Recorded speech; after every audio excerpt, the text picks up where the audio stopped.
nädal turgudel, kätte on jõudnud 49. nädal, aasta on 2024, minu nimi ikka Urmas, täna on meil esmaspäev, 2. detsember ja vaatame taas üle, mis finantsturgudel siis toimunud on ja mida võib-olla uuelt nädalalt võiksime siin oodata.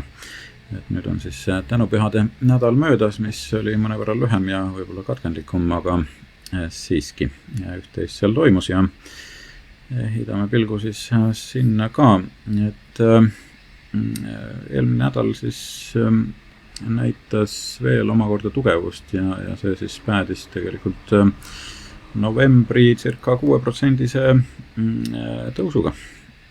Et see on väga tugev märk, eks ole, et turud on väga optimistlikud siin ja võib-olla kõige laiemalt seda tõusu siis vedas just tarbijasektor, tarbijakaupade sektor ja finantssektor. Aga ei olnud ka kehv mitte energia, nii et sellised arengud, jah, mida me siin oleme jälginud juba pikemalt, tegelikult saidki siis määravaks. Ja. Nii et ja nagu öeldud, siis tehnoloogia on olnud siin üsna kehvas seisus ja tõepoolest alt teine positsioon siis. Et kellel on huvi, siis tegelikult ma olen Patreoni kanalil üleval sektorite rotatsiooni kohta ka eraldi video, kus siis selle aasta võib-olla sellistest olulisematest liikumistest on ülevaade juba varakult tehtud ja see kõnetab tegelikult väga hästi seda, kus me täna oleme. Et hea on teada, millises sektoris siis võiks positsioone omada ja millistes mitte. Kõik ei ole muidugi ka puhas kuld ja iga tsükkel ei ole ka täpselt sama, mis ta on olnud minevikus, aga siiski ta annab meile aimu.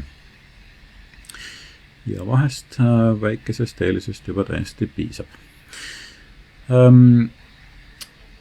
Nii et jah, kuigi see nädala momentum siin rõhutas investorite kindlustunnet, siis tuli sealt ka natukene keerulisemat informatsiooni nädala jooksul, et Trumpi siis meeskond on siin ikkagi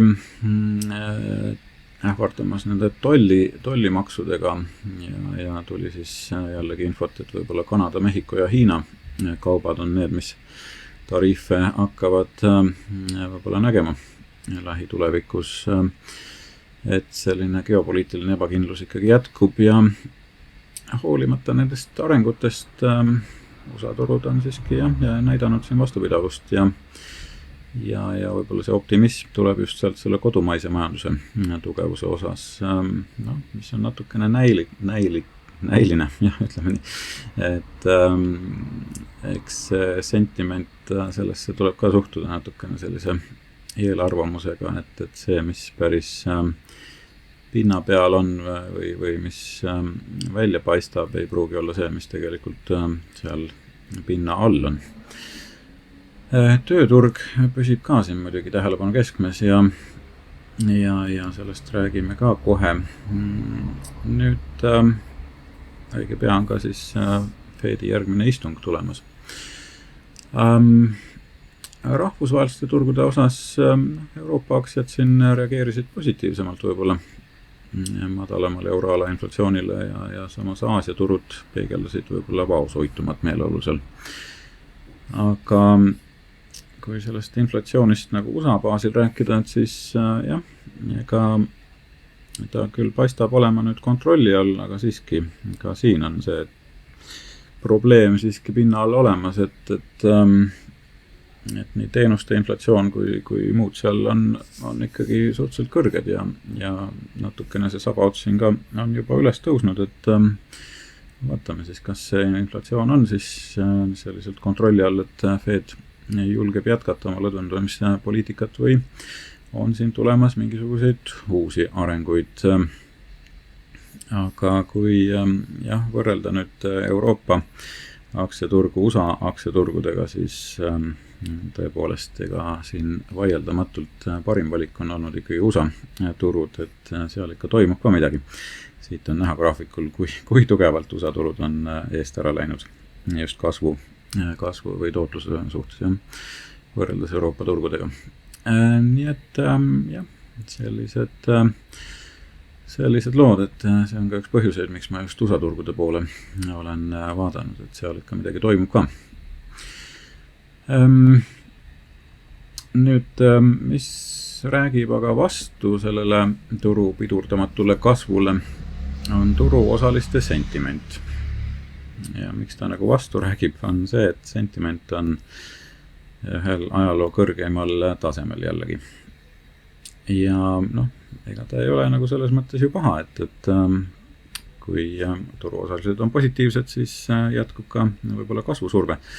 Aga tihti peale me näeme just nendel hetkedel siis ka korralikke pöördemomente turgudel, kus see sentiment osutub siiski võib-olla vääraks, et kui liiga paljud juba hakkavad turule sisenema, uskudes, et see kasv on pidurdamatu, siis kipub turg neile ka haiget tegema. Ja reageerima vastu sellele. Ehk siis kõige olulisem siin on jälgida just nii-öelda jaekauplejate, jaeinvestorite meelestatust. Ja seegi on nüüd jõudmas siin ühele ajaloo kõrgemale tasemele taas. Nii et jah, siin on selline vastupidise ootuse võib-olla efekt mängus, et kui liiga paljud jaeinvestorid hakkavad uskuma, et praegu on just paras aeg turule siseneda, siis turg hakkab ka õige pea pöörama. Et selles mõttes need on märgid, mis teevad ettevaatlikuks ja siis on muidugi Jim Crameri võib-olla kommentaarid ka, mis küll võib-olla natuke naljaga pooleks, aga siiski iga kord, kui ta millegi osas nagu sõna võtab, või peaaegu iga kord, et siis kipub minema vastupidi sellele, et nüüd ta siis viimati siin eelmise nädal teisipäeval ütles, et need suured tehnoloogia megakäpid on ikkagi usku ja võib-olla investeerimist väärt, et võtame seda siis kui vastupidist võib-olla sõnumit, et ehk ei ole enam kõige parem aeg. Ma tegelikult arvan, et siin ilmselt on oodata suuremaid raputusi lähema 2-3 kuu jooksul, et see ehk ei ole nüüd kohene efekt, aga siiski 2-3 kuud on see ajaoken, kus mulle tundub, et on üht-teist toimumas. Ja kus on siis see sentiment nagu ajaloo ühel kõige kehvemal tasemel on siis koduostjad.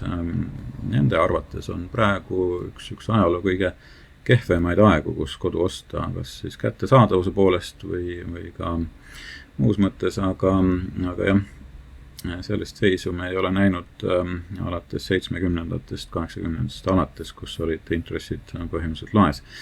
Ja nüüd on see sentiment veelgi hullem. Nii et jah, tegelikult pinna all ei ole asjad sugugi mitte kõige paremas korras. Nii, aga mina tuletan teile meelde, et minu koolitus kauplemise alused ja finantsturgude analüüs on nüüd saadaval ja seda saate siis enda jaoks soetada nii Patreoni e-poest kui ka meie kodulehelt astrologiaabi.ee, sealgi koolituste alajaotuses.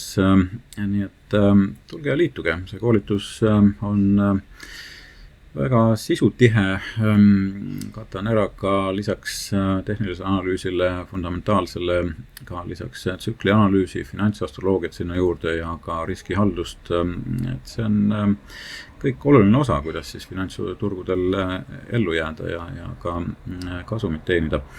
Ja selle kursuse eeliseks on see, et see toimub reaalajas online'is, ehk siis me kohtume 7 nädalal järjest igal pühapäeval ja alguse saab see siis 2. veebruaril. Nii et veel on aega, aga pane kindlasti oma nimi kirja. Ja kui sa oled minu tasulise kanali liige, siis sa saad ka selle koolituse 20 eurot soodsamalt, nii et võib-olla tasub ka liituda meie Patreoni kanaliga. Igal juhul ootan teid osalema. Nüüd aga tehnilise pildi peale vaate, et nagu me näeme siis jah, eelmine nädal oli ikkagi suhteliselt positiivne, et reede just selline poolik päev nagu ta oli, andis veel hoogu juurde ja jällegi uus tipp S&P puhul ka siin sai saavutatud. Nüüd Real S&P või õigemini siis võrdselt kaalutud indeks nii tugevat seisu ei näidanud. aga siiski, ja kui me vaatame nädalast, siis see trend on väga ilus ja roheline kõik ikka endiselt, et kasv on praegu tugevalt jätkumas. Nüüd vaatame siin suuremaid indekseid eraldi, et siis siit me näeme, et kõige tugevamad on olnud siis Russell 2000 ehk siis small caps ja ka kõige suuremad ehk siis Dow Jones ehk siis 30 suuremat. Mis seal vahepeal toimus, S&P võib-olla ka oli üsna tugev, aga Nasdaq on siis olnud üks nõrgemaid siin. Nii et selline koondvaade.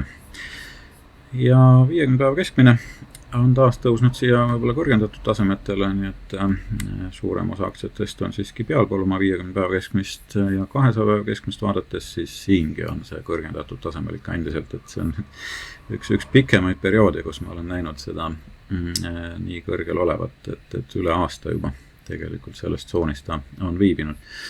Ühel hetkel ta ilmselt tuleb sealt alla ka, et eks me siis vaatame, kus see õige hetk on. Aga VIX ka nagu siis näha siit on, et peale valimisi ta hakkas stabiliseeruma ja pinged turul on hakanud maabuma. Siis sektorite tootlus nädala lõikes kõige paremini jäid silma siit üllatuslikult siis tervishoid ja kinnisvara. Et need olid ühed parimad, aga vaieldamatult ka tarbijakaubad ja kommunaalteenused.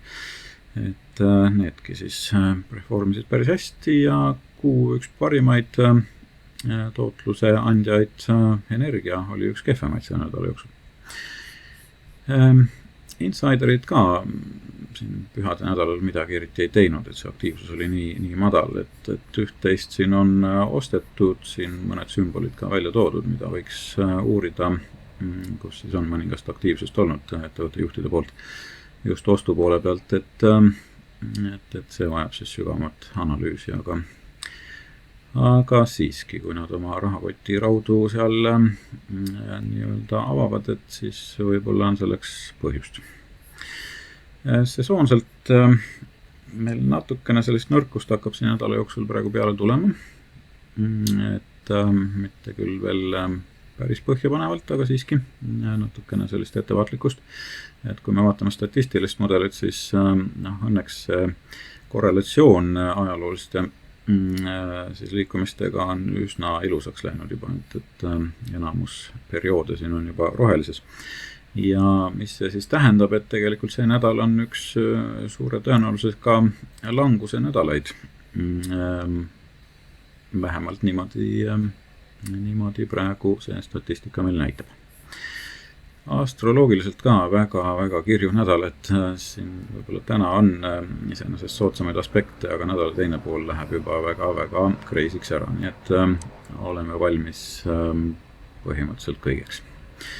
Siin võib tulla väga üllatuslikke muutuseid või käike ja tasub meeles pidada, et Marss, mis annab energiat, läheb ka siin retroliikumisse Eesti aja järgi 7. tegelikult ja Neptuun pöörab siin direktiivseks ja siin on palju toimumas tegelikult, nii et ootame üsna kõrget volatiilsust sellel nädalal ka.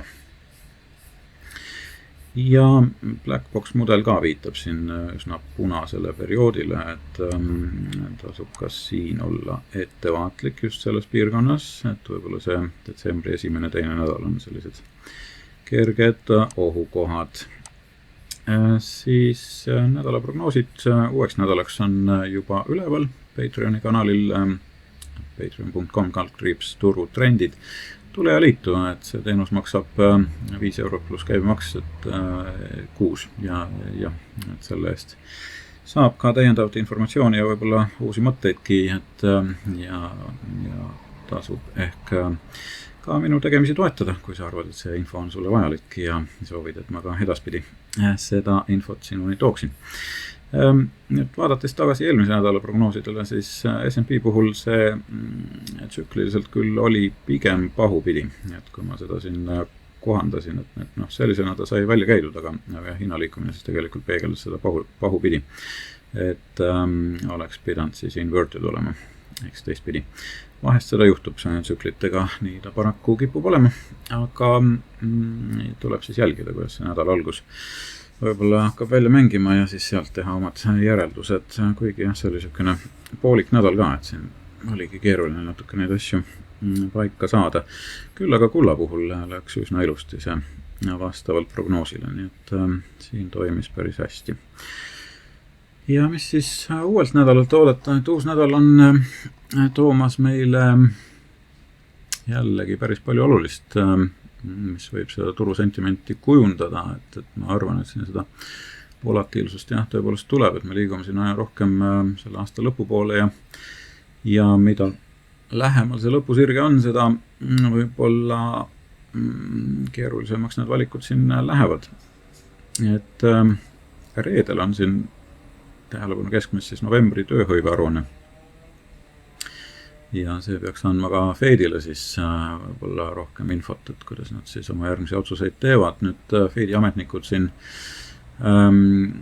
on ka sõna võtmas enne, kui neil see vaikuse periood tuleb peale siin järgmine nädal, et enne järgmist istungit nad ei tohi sõna võtta vahetult ja see nädal siis peaks võib-olla sõna võtma New Yorgi Fedi president John Williams ja St. Louis Fedi president Alberto Mussolemi. Et need kõned siis võivad anda vihjeid jällegi praeguse siis sentimendi kohta Fedi poole pealt. Järgmine FOMC kohtumine toimub siis 17-18 detsember ja siin futuurikauplejad hindavad praegu 62,6% tõenäosusust, et intressimäärasid alandatakse järgmisel kohtumisel 25 baaspunkti võrra võrreldes siis 52,7% prognoosiga nädal tagasi, nii et see tõenäosus on kasvanud ja pausi tõenäosus siis praegu 37,4%. Ja lisaks tulevad siis ISM, ostujuhtide indeksite ja PMI andmed tootmis- ja teenindussektorites välja, et see annab ka natukene siis informatsiooni jällegi, kus me praegu oleme. Ettevõtete kasumiaruanded on samuti tähelepanu keskmised, seal tulemas siis välja Salesforce ja Marvell Technologies, et see annab natukene siis tehnoloogiasektori kohta infot ja finantssektorist Royal Bank of Canada, TD Bank ja Bank of Montreal on siis kvartali tulemustega välja tulemas. Minu hinnang siis selleks nädalaks pigem negatiivne rohkem, et see on võib-olla kaks tegurit, et selline pühade järgne kerge pohmelus, et see kipub olema siuke natuke masendab ja ka tsükliline surve on hetkel näitamas, et turud võivad pigem nüüd natuke kasumit võtta ja korrigeeruda siin jällegi. Ja siin siis ka suuremad ettevõtted, mis nädala jooksul kasumiarantega välja tulemas, kellel siis huvi jälgib hoolega. Vaatame siis ka live-kaarte nüüd, või graafikuid, et mis siit silma jääb pöördepunktidest võib-olla nii palju, et homme. Kolmandal siis on üks olulisemaid ja siis sealt edasi juba järgmine teisipäev 10. Et eks siis näis, kuhu poole suuna võtab turg. Kui me vaatame kulla liikumist, kuld on siin praegu korrektuuri faasis ja tõenäoliselt see korrektuur praegu veel jätkub natuke aega. Kulla pikem ülevaade ka siis Patreonis üleval, et seda saab sealt jälgida. Ja Bitcoini koha pealt natukene siin ta nüüd konsolideerub, et siin sai see ümmargune 100 000 piir ette, et siit ta väga ei tahtnud läbi murda ja eks siis turg praegu ootab, aga siiski jah. Bitcoin on pigem siiski soodsas või soosingus, ütleme niimoodi. Tallinna turg ka natukene on siin täna isegi hüpanud, et päris hea toetuspinna on isegi välja jõudnud. Et vaatame siis, kuidas siit arengud toimuvad, et võib-olla veidikene siin jõulueelset positiivsust tuleb ka mängu. Ja siis vaatame võib-olla kiirelt mõned suured ka üle, et Apple on praegu päris ilusti sõiduvees, Amazon võib-olla ka hakkab natuke positiivsust näitama, Google'iga natuke võib läheb veel aega, enne kui siit positiivseid märke tuleb. Meta on ka praegu hetkel ikkagi negatiivses foonis, Microsoft on ka siiski veel alal hoidlik. Nvidia võiks hakata nüüd sellest kergest taandumisest taastuma ja uuesti tugevust näitama. Netflixi koha pealt ma arvan, et võib-olla natukene hakkab korrigeeruma siin vahepeal, et hoiame silma peal. Tesla on endiselt tugev, Palantir samuti, Zscaler see nädal siis ka majandustulemustega välja tulemas, et võib-olla siit natuke hakkab korrigeeruma. PayPal on endiselt tugev ja Lululemon samuti üsna tugevas positsioonis, nii et sellised arengud kiirelt, aga lähemad võib-olla prognoosid ja ülevaated siis juba Patreoni kanalil, et tule ja liitu minuga seal ja saad sealt rohkem informatsiooni. Mina aga tänan, soovin sulle edukat kauplemise nädalat ja kohtume taas järgmisel korral, kõike head!